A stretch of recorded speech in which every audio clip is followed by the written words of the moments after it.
Olá, galera! Seja bem-vindo ao canal Alpipers TV Oficial. No vídeo de hoje respondo: será que o Xiaomi Poco X7 Pro 5G tem suporte para a tecnologia do MHL? E a resposta é: não.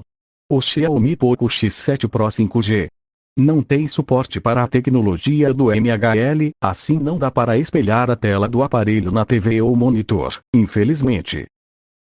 Antes de acabar esse vídeo, assista aos outros vídeos do canal. Temos várias playlists de smartphone para tirar as suas dúvidas. Descubra o que você precisa saber, de forma rápida e sem enrolação.